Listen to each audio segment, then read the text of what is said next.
जय श्री राम दोस्तों। एक बार फिर से आप सबका मेरे YouTube चैनल पे स्वागत है।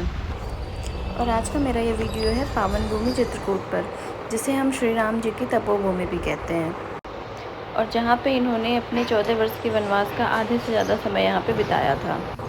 तो अपनी इस शुभ यात्रा का आनंद लेते हुए आप लोगों के साथ शेयर करती हूँ। सुबह के 5:30 बज रहे हैं और अब हम लोग अपने घर से निकल रहे हैं। हम 4 लोग जा रहे हैं, मैं, मेरे हस्बैंड और हमारे पेरेंट्स। हमारे घर से जो चित्रकूट का डिस्टेंस है वो 3.5 से 4 घंटे का है। हम लोग 5:30 बजे घर से निकले थे और हम लोग 8:30-9 बजे तक हम लोग चित्रकूट एंटर कर चुके थे। चित्रकूट एक बहुत ही पावन भूमि है और श्री राम जी की तपोभूमि भी है। और जब भगवान राम जी को 14 वर्ष का वनवास मिला था, तब उन्होंने 14 वर्षीय वनवास में से 11.5 वर्ष यहाँ पे उन्होंने बिताए थे, और अपनी पत्नी माता सीता और अपने भाई लक्ष्मण जी के साथ वो चित्रकूट आए थे, और अपने वनवास का सबसे लंबा समय उन्होंने यहाँ पे बिताया था। वैसे तो भगवान श्री राम की प्रिय नगरी अयोध्या है, लेकिन चित्रकूट धाम का कण-कण उनकी स्मृतियों से भरा हुआ है।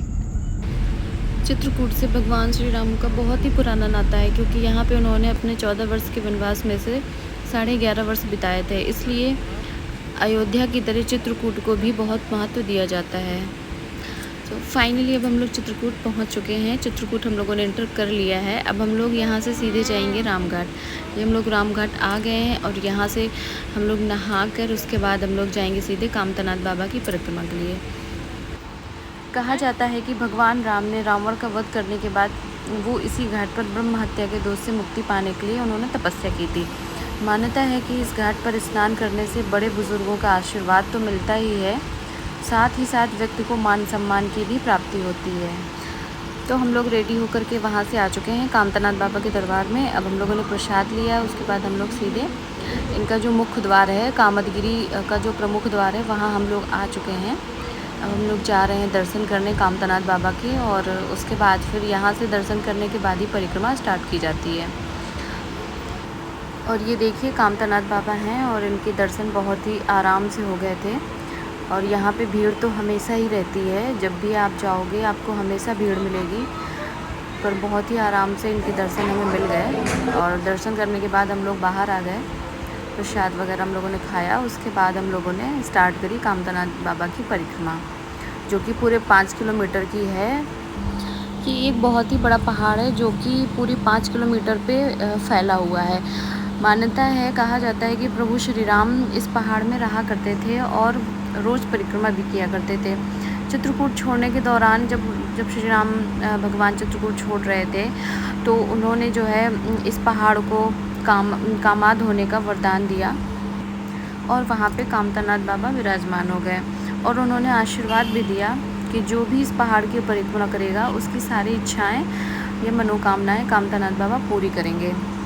अगर हम पूरे श्रद्धा और भाव से कोई काम करते हैं तो भगवान हमारा साथ ज़रूर देते हैं। 5 किलोमीटर की ये परिक्रमा पता ही नहीं चल पाया कि कितनी जल्दी हमारी ख़त्म हो गई, और परिक्रमा ख़त्म होते ही हम लोग मैहर की तरफ निकल आए, क्योंकि हमें मैहर भी जाना था।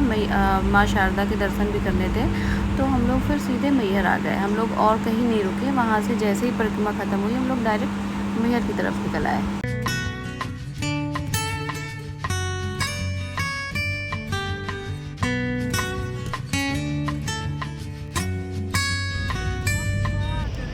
और अब हम लोग सतना ज़िला पहुंच गए हैं, और मैहर जो है वो सतना ज़िला में ही पड़ता है। भूख भी बहुत लग रही थी और टाइम ही नहीं मिला सुबह से कुछ खाने का, तो मम्मी स्नैक्स बना के लेके आई थी, तो सब लोगों ने गाड़ी में हम लोगों ने वही खाए। और खाते ही खाते हम लोग मैहर भी पहुँच गए, और वहाँ पर जाके सबसे पहले ये सोचा कि होटल देखते हैं, कोई रूम फाइनल करते हैं, उसके बाद रेस्ट करने के बाद आगे का जो भी प्लान होगा फिर वो देखा जाएगा। तो हम लोगों ने होटल देखा, और यहाँ पे हम लोगों को रूम भी पसंद आ गया, तो फिर हम लोगों ने ये फ़ाइनल कर लिया। उसके बाद यहाँ पे हम लोग गए अपने रूम पे, थोड़ा सा रेस्ट वगैरह किया। फिर ये था कि शाम का जो भी हमारा प्लान होगा देखते हैं, क्योंकि माँ शारदा के दर्शन तो कल ही होंगे। आप लोग मेरे चैनल को सब्सक्राइब कर लीजिए। Okay, bye bye.